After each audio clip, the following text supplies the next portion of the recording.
اچھا اگلا سوال ہے کہ جیسا کہ آپ نے خود بیان کیا ہے کہ سورۃ الاحزاب کی آیت نمبر 56 میں نبی صلی اللہ علیہ وآلہ وسلم پر درود اور سلام دونوں کو پڑھنے کا حکم آیا، اس حوالے سے دونوں کے سنت سیغے بھی بتا دیں۔ ایک تو سنت سیغہ میں نے آپ کو بتا دیا نا، سلام کا السلام علیکہ ایھا النبی ورحمۃ اللہ وبرکاتہ، یہ بخاری مسلم دونوں میں حدیث ہے کہ ابن مسعود رضی اللہ تعالیٰ عنہ کہتے ہیں کہ نبی علیہ السلام نے مجھے نماز کا تشہد اس طرح تعلیم کیا کہ آپ کے دونوں مبارک ہاتھوں میں میرا ہاتھ تھا اور آپ نے کہا پڑھ التحیات للہ والصلوات والطیبات السلام علیکہ ایھا النبی ورحمۃ اللہ وبرکاتہ السلام علینا وعلی عباد اللہ الصالحین اشہد ان لا الہ الا اللہ واشہد ان محمدا عبدہ ورسولہ صلی اللہ علیہ وآلہ وسلم۔ تو یہ جو مشہور ہے کہ شب معراج کی گفتگو ہے، بالکل جعلی بات ہے۔ جابر بن عبداللہ کہتے ہیں نبی علیہ السلام نے تشہد ہمیں اس طرح تعلیم کیا جس طرح قرآن کی آیات، یہ وحی کے ذریعے بتایا گیا، اس میں سلام آ گیا۔ بخاری مسلم میں ہے کہ یہ جو سورۃ الاحزاب کی آیت نمبر 56 ہے نا، ان اللہ وملائکتہ یصلون علی النبی، جب یہ نازل ہوئی تو صحابہ نے عرض کیا کہ اللہ کے محبوب صلی اللہ علیہ وآلہ وسلم آپ ہمیں درود سکھائیں، جو میں نے پچھلے سوال میں بتایا کہ پھر آپ علیہ السلام کو وحی کے ذریعے بتایا گیا، صحیح مسلم کے الفاظ ہیں۔ بخاری میں ہے کہ جو ہم ایسا درود پڑھیں جو آپ اور آپ کے اہل بیت پہ ہو، تو پھر درود ابراہیمی تعلیم کیا گیا۔ تو درود ابراہیمی ایک یعنی سنت سیغہ ہے جو اللہ کے محبوب صلی اللہ علیہ وآلہ وسلم نے تعلیم فرمایا۔ اس کے علاوہ بھی کئی ایک درود ہیں جو صحیح الاسناد احادیث سے ثابت ہیں۔ پہلے نمبر پہ جب بھی ہم بات کریں گے تو بخاری مسلم میں جو تعلیم کیا ہوا درود ابراہیمی ہے اس کے اوپر بات کریں گے۔ اس کے بھی کئی ایک ورژن آپ کو ملیں گے۔ صحیح بخاری میں آپ کو ایسا درود ابراہیمی بھی ملے گا جس میں آپ کو یہ الفاظ ملیں گے کہ اللہم صلی علی محمد وعلی ازواجہ وذریاتہ، یعنی آپ کی بیویوں پر بھی آپ کی اولاد پہ بھی درود۔ تو اس حوالے سے نا کافی ورژن اویلیبل ہیں۔ دارالاسلام والوں نے ایک درود شریف کا کارڈ چھاپا ہوا ہے، اس میں انہوں نے کلر کوڈنگ کر کے نا درود ابراہیمی کے سارے ورژن بتائے ہیں کہ جی فلاں کتاب میں یہ والا ورژن ہے، لیکن وہ سارے اس کے گرد ہی گھومتے ہیں۔ تو پہلے نمبر پہ یہ درود شریف ہے جو ہم تعلیم کے طور پر نبی علیہ السلام کی احادیث کی روشنی میں لوگوں کو بتاتے ہیں۔ میں نے ابھی تک جتنی تحقیق کی ہے مجھے 8 سنت طریقے درود و سلام کے ملے ہیں، یا سنت سیغے کہہ لیں آپ، جنت کے 8 دروازوں کی نسبت سے۔ ایک تو یہ درود ابراہیمی اور اس کے جتنے بھی آپ سمجھ لیں آف شوٹس ہیں، جو اس کے مختلف ورژنز تھوڑے سے الفاظ کے ساتھ۔ ایک سنن نسائی کے اندر حدیث موجود ہے 1293 انٹرنیشنل نمبر کے مطابق کہ زید ابن خارجہ کہتے ہیں کہ مجھے نبی علیہ السلام نے وصیت کی صلو علیہ وَاجْتَهِدُوا فِي الدُّعَاء، مجھ پر درود پڑھا کرو اور دعا میں تو خصوصیت کے ساتھ، وَقُولُوا، اور کہا کرو اللہم صلی علی محمد وعلی آل محمد، بس اتنا درود۔ صلاۃ بر محمد وآل محمد، اللہم صلی علی محمد وعلی آل محمد، صلو علی الحبیب، اللہم صلی علی محمد وعلی آل محمد۔ یہ مختصر درود ہے، میں بھی الحمدللہ میرا وظیفہ بھی یہی والا درود شریف ہے، مختصر بھی ہے کامل بھی ہے۔ اس کے علاوہ آپ کو قرآن میں بھی ایک درود ملتا ہے۔ سورہ الصافات کی آخری آیات کیا ہیں؟ سبحان ربک رب العزت عما یصفون وسلام علی المرسلین والحمد للہ رب العالمین۔ تمام رسولوں پر سلام ہو، یہ بھی درود شریف کی فارم ہے نا۔ تو یہ ایک تیسرا سنت سیغہ ہو گیا۔ اسی طریقے سے صحیح ابن خزیمہ کے اندر اور المستدرک للحاکم میں صحیح سند کے ساتھ ہے ایک درود، اللہم صلی علی محمد النبی الامی، بس اتنا۔ کتنے ہو گئے؟ 4 ہو گئے نا۔ تو آپ ان چاروں میں سے کوئی بھی پڑھیں، آپ کو فضائل و برکات حاصل ہو جائیں گے۔ اس طریقے سے جامعہ ترمذی میں ایک حدیث ہے، وہ جب ایک تابعی کو چھینک آئی تھی، اس نے پڑھا تھا الحمدللہ والسلام علی رسول اللہ۔ تو ابن عمر نے کہا میں بھی پڑھتا ہوں لیکن چھینک کے ساتھ نہ پڑھو، میں بھی پڑھتا ہوں الحمدللہ والسلام علی رسول اللہ۔ تو یہ بھی ایک درود شریف ہو گیا، الحمدللہ والسلام علی رسول اللہ۔ ایک ضعیف روایت بھی ہے سنن ابن ماجہ میں، ابو داؤد میں، بسم اللہ والصلاۃ والسلام علی رسول اللہ اللہم افتح لی ابواب رحمتک، وہ جو روضہ شریف کے باہر وہ باب جبریل کے اوپر لکھا ہوا ہے، وہ ضعیف روایت ہے. صحیح روایت جو ہے نا وہ ترمذی والی ہے، الحمدللہ والسلام علی رسول اللہ. تو یہ کتنے سیگے ہو گئے؟ 5. چھٹا سیگا جس طرح درود ابراہیمی وابیوں والا درود کہتے ہیں نا، ایک بریلویوں والا درود بھی ہے، وہ قبر رسول پہ جا کے پڑھا جاتا ہے.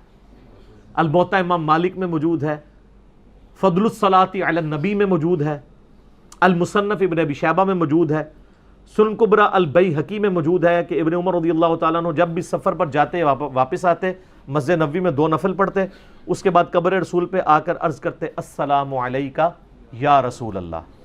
اس کے بعد سیدنا ابوبکر کی قبر پہ آ کے عرض کرتے السلام علیکہ یا ابا بکر، اور پھر السلام علیکہ یا عمر، اور ایک روایت میں آتا ہے یا ابتا، اے میرے باپ آپ پر سلامتی ہو. تو السلام علیکہ یا رسول اللہ سیگا بھی ثابت ہو گیا. کتنے ہو گئے؟ 6. 7واں آپ وہ والا سیگا کر لیں جو بخاری مسلم میں ہے، تشہد والا، کہ نبی اسلام نے سلام سکھایا کہ مجھ پہ کیسے پڑھا جائے. السلام علیکہ ایھا النبی ورحمۃ اللہ وبرکاتہ. تو یہ بھی آپ دیکھیں اس کے اندر کتنا ہے، اس میں درود بھی کور ہو گیا ہے، کیونکہ درود کو صلاح کہتے ہیں، رحمت بھی عربی میں کہہ سکتے ہیں، اور برکتیں بھی. کیوں جی؟ تو یہ ساری کی ساری چیزیں، یہ بھی اگر کوئی پڑھتا ہے السلام علیکہ ایھا النبی ورحمۃ اللہ وبرکاتہ، پرفیکٹ درود ہے. اور یہ شب معراج کی گفتگو نہیں ہے، میں نے بتایا بخاری مسلم میں ہے کہ نبی صلی اللہ علیہ وآلہ وسلم نے قرآن کی آیات کی طرح اس درود کو تعلیم کیا ہے. اور 7 پورے ہو گئے میرے خیال ہے. 8واں ایک رہتا ہے، وہ مشہور زمانہ درود صلی اللہ علیہ وآلہ وسلم، جو ہمارے بریلوی بھائی کہتے ہیں کہ جی یہ دروشی محدثین کی ایجاد ہے. نا، یہ نبی علیہ السلام نے تعلیم فرمایا ہے. صحیح مسلم میں ہے، عیسیٰ ابن مریم کے لیے نبی علیہ السلام نے فرمایا تھا وَيَنزِلُ عِيسَى ابن مریم، عیسیٰ ابن مریم تم میں نازل ہوں گے صلی اللہ علیہ وسلم. عیسیٰ علیہ السلام کو نبی صلی اللہ علیہ وآلہ وسلم نے صلی اللہ علیہ وسلم کہا، اور محدثین نے یہ مختصر درود لے لیا. اور میرے علم کی حد تک دنیا میں سب سے زیادہ پذیرائی جس درود کو ملی ہے، نہ وہ درود ابراہیمی ہے نہ کوئی اور درود ہے، وہ صلی اللہ علیہ وآلہ وسلم ہے. کیوں کہ عام جب ہم گفتگو کرتے ہیں تو گفتگو کی روانگی ڈسٹرب نہیں ہوتی ہے. شیعہ ویسے سلوگن کے طور پہ آپ کو وہ کہتے نظر آئیں گے صلاۃ بر محمد و آل محمد، تو اللہم صلی علی محمد و آل محمد.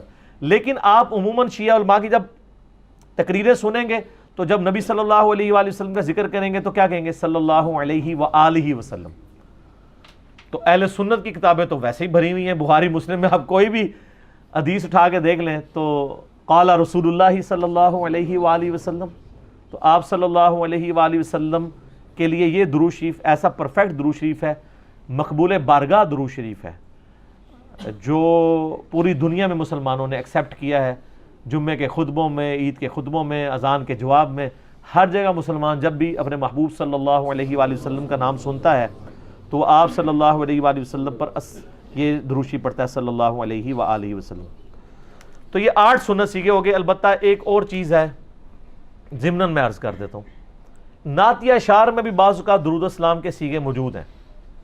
جیسے قصیدہ بردہ کے اندر ایک بڑا پیارا درود ہے، بڑا زبردست درود ہے، اگرچہ وہ شعر کی فارم میں ہے. مولا یا صلی وسلم دائماً ابدا، اے میرے مولا اپنے حبیب صلی اللہ علیہ وآلہ وسلم پر ہمیشہ کے لیے درود و سلام بھیج، جو کہ تیری خلقت میں سب سے بہترین ہے. اب اس درود کو اگر کوئی پڑھے گا انشاءاللہ ثواب بھی پائے گا، کوئی حرج نہیں ہے. لیکن وظیفے کے طور پہ ہم درود وہی تعلیم کریں گے جو معصورہ ہوگا. معصورہ کہتے ہیں جو کتاب و سنت کے دلائل سے ثابت ہو. اسے نعت کے طور پہ پڑھیں. نعت تو بخاری مسلم میں حدیث ہے، حسان ابن ثابت نعت پڑھتے تھے. مسلم میں ان کے پورے اشعار ہیں، وہ شعیب بھائی نے پڑھے بھی تھے نا، میرے آقا میرے مولا محمد رسول اللہ. وہ اسی نعت کی اردو ٹرانسلیشن ہے. مسلم شریف میں وہ سارے اشعار موجود ہیں. حتیٰ کہ بخاری مسلم میں حدیث ہے نبی علیہ السلام حسان ابن ثابت کے لیے اپنی چادر بچھاتے اور دعا کرتے ہیں اللہ روح قدس کے ذریعے اس کی مدد کر، جس طرح عیسیٰ ابن مریم کی تو نے مدد کی تھی. اور اے حسان تو اشعار پڑھ، تیرے اشعار کافروں پر تیروں سے زیادہ سخت ہیں. کیونکہ کافروں کے لیے وہ شعر جو ہے نا وہ بڑا اس طرح کا ہوتا تھا. آج بھی آپ دیکھ لیں یہ اب پولیٹیکل لیڈرز کو چھیڑنا ہوتا ہے تو کوئی نہ کوئی شعر ڈیوائز کیے ہوتے ہیں, کوئی الفاظ سلوگنز. ان کو سر پہ جوتی ماری جائے نا تو اس کی تکلیف تھوڑی ہوتی ہے, لیکن یہ جو نام رکھے ہوئے ہیں یہودی ایجنٹ, ڈیزل, ٹلی, نام لیے بغیر آپ پتہ ہے کس کس کو یہ کہتے ہیں, چور, ٹھیک ہے, اور اس قسم کے کئی نام رکھے ہوئے ہیں. تو ویسے یہ غلط, میں اس کو نہیں صحیح سمجھتا, لیکن میں آپ کو بتا رہا ہوں کافروں والا معاملہ ڈیفرنٹ تھا. یہ تو مسلمان بھائی ہیں, آپ علمی اختلاف کریں. تو وہ اشعار, چونکہ وہ اشعار کی پوری جنگ ہوتی تھی, تو وہ حضرت حسان ابن ثابت, اور حسان ابن ثابت آخری عمر میں نابینا ہو گئے تھے. تو چونکہ یہ سیدہ عائشہ پہ جو تہمت لگی تھی, بخاری مسلم میں آتا ہے حدیث افک میں, حسان ابن ثابت بھی ان لوگوں میں شامل تھے جو اس کا شکار ہو گئے تھے, تہمت لگانے والوں میں. لیکن حضرت عائشہ کے سامنے جب بھی حضرت حسان کی کوئی برائی کرتا وہ اسے روک دیتی تھی, حالانکہ سب سے بڑی فیکٹری وہ خود تھی. تو کہتی تھی حسان کو برا مت کہو. وہ نبی اسلام کی طرف سے کافروں کو جواب دیا کرتا تھا. یہ ہمارے لیے اماں عائشہ کا عمل رول ماڈل ہے کہ اگر کوئی شخص رسول اللہ کا مجاہد ہے نا, آپ کے لاکھ اختلاف ذاتی بھی اس سے, آپ اس کو پروموٹ کریں, اس کی اچھی بات کو اچھی کہیں, بری بات کو برا کہنے کا حق ہے, لیکن آپ ڈائریکٹ بھی اس کے افیکٹو ہوں تب بھی اسے زیرو سے ملٹیپلائی نہ کریں. اور میں اس میں ذاتی بھی اپنی کئی باتیں بتا سکتا ہوں, کئی لوگوں کا میں ذاتی افیکٹو ہوں, لیکن جو صحیح بات ہوتی ہے میں بالکل کہتا ہوں کہ نہیں یار یہ بات بالکل ٹھیک کی ہے اس نے, یہ ایسا ہی ہے. اور اس میں آپ کا خون بڑھے گا, کم نہیں ہوگا, ورنہ آپ حسد کرتے رہیں گے, جلتے رہیں گے تو کڑ کڑ کے آپ ہی مرو گے. ٹھیک ہے, پازیٹیو رہیں, بہت فائدہ ہے, لیکن وہ پازیٹیو ایسا نہیں ہونا چاہیے کسی کی غلطیوں کے ساتھ بھی آپ کمپرومائز کرنا شروع کر دیں. نہیں, اتنا پازیٹیو نہیں, غلطی کو غلطی کہیں اور اچھائی کو اچھائی کہیں. تو یہ سنت سیکھے تھے. ٹھیک ہو گیا. اچھا, ابھی جو اپنے سنت سیکھے بتائیں آپ نے, درود اور سلام میں جو اپنی کیا فرق کیا جا سکتا ہے ان میں, کیونکہ کچھ سیگے ایسے تھے جن میں سلام کے الفاظ تھے, کچھ میں درود کے الفاظ تھے, رحمت کے, صلوات کے. فرق میرے خیال ہے کرنے کی ضرورت نہیں ہے. یہ تو جس طرح اردو لنگوسٹک میں آپ کہتے ہیں خوش و خرم, آپ کو کہ جی خوش اور خرم میں فرق کیا ہے, کو باریک سا فرق ہوگا بھی, لیکن اوورال مزاج ایک ہی ہے. حسین و جمیل, حسین بھی لفظ جو ہے وہ اردو میں استعمال ہوتا ہے خوبصورتی کے لیے, جمیل بھی خوبصورتی کے لیے. درود و سلام انٹرچینجبل ورڈ ہے, اسی لیے دیکھیں درود کو الگ ذکر کیا گیا, سلام کو الگ, لیکن اکثر 99% احادیث میں آپ کو درود کا ہی ذکر ملے گا. آپ صحیح مسلم کی حدیث نکال کے دیکھیں, نبی علیہ السلام فرمایا جو اذان کا جواب دے اس کے بعد درود پڑھے اور پھر الوسیلہ والی دعا مانگے, میری شفاعت اس کے لیے حلال ہو جائے گی.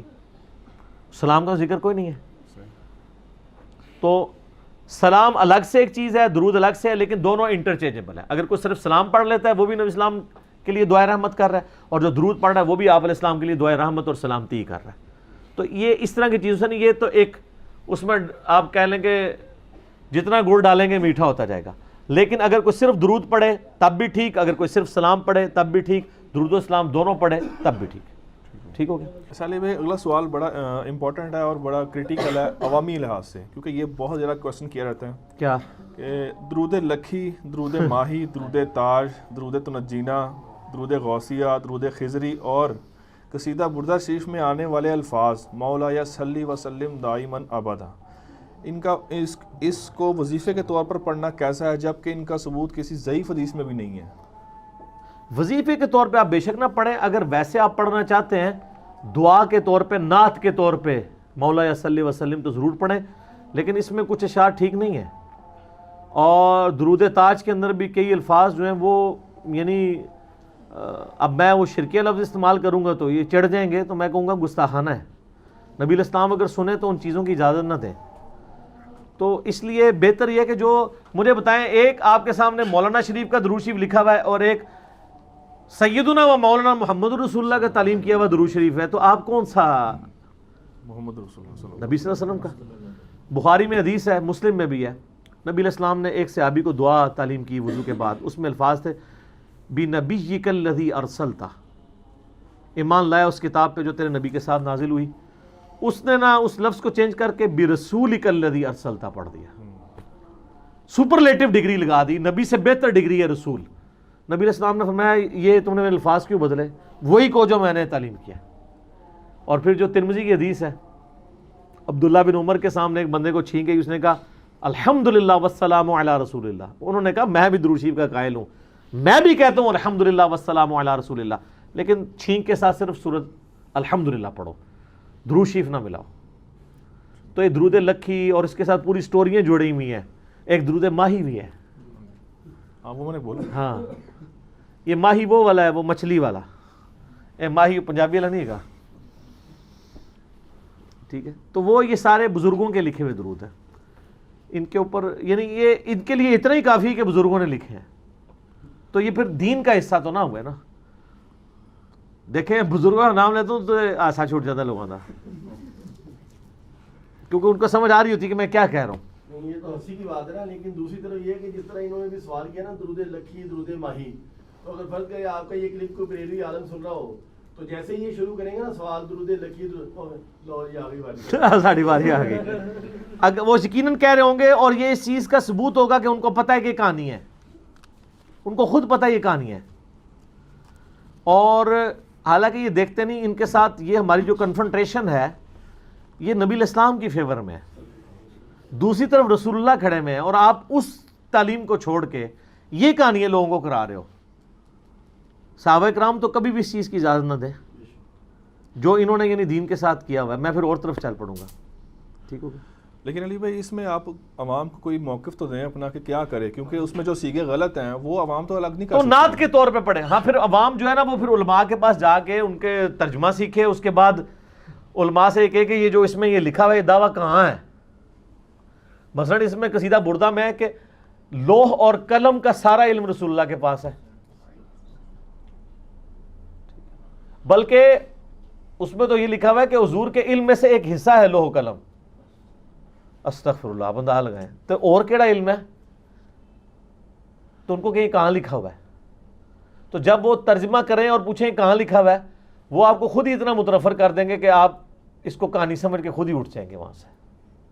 مجھے بتانے کی ضرورت نہیں پڑے گی. تو آپ وہ درود شریف پڑھیں جو احادیث کی کتابوں میں لکھا ہے. میں نے 8 سنت سیکھے شروع میں بتا دی. ٹھیک ہو.